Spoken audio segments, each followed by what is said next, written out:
Greetings, friends. Here's something to think about. In Exodus 15, the children of Israel are coming out of Egypt. They've made their way into the wilderness, and along the way they come to the waters of Marah. The waters of Marah are bitter. They are not able to be drunk, and so the children of Israel grumbled against Moses. Well, Moses prayed. God sort of filtered the water so that it was drinkable, and they went on.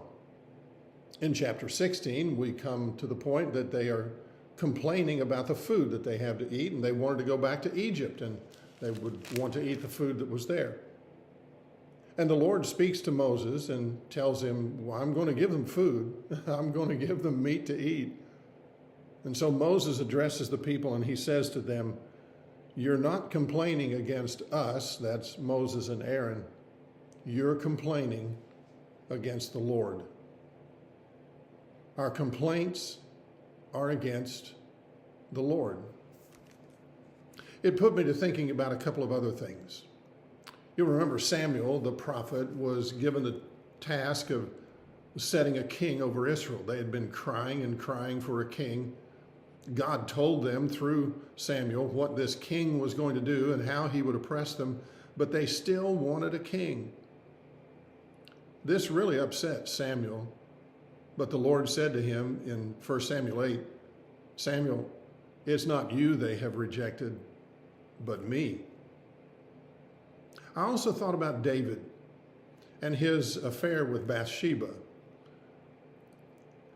And afterwards, Nathan came to him, confronted him, and told him he was the man that had committed these things.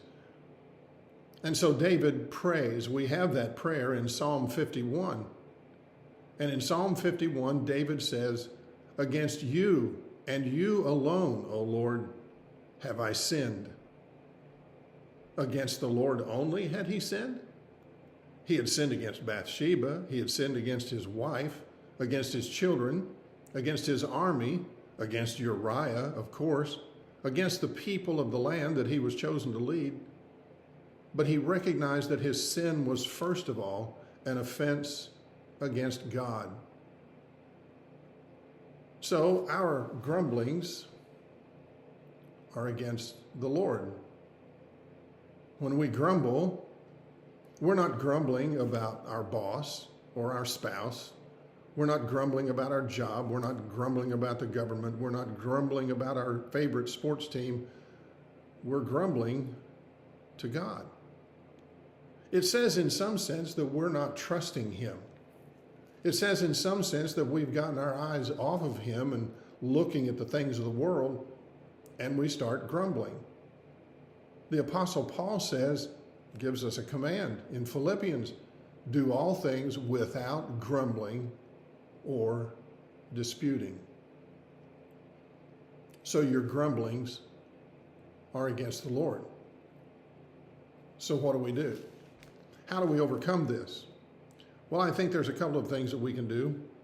First of all, I think we need to rejoice and recount.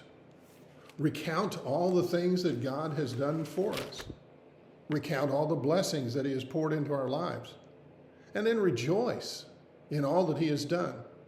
David said in Psalm 46, God is our refuge and strength, a very present help in times of trouble. Consider all the times that the Lord has delivered you. Consider all the times that he has provided for you.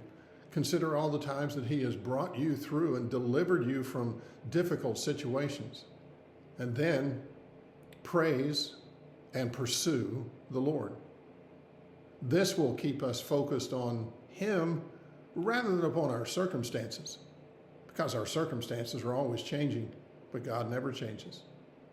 And so when you're grumbling or when you feel the need to grumble, remember you're grumbling against God. And instead of grumbling against him, think of all the times he's delivered you, rejoice and praise him, pursue him, trust him. That's something to think about.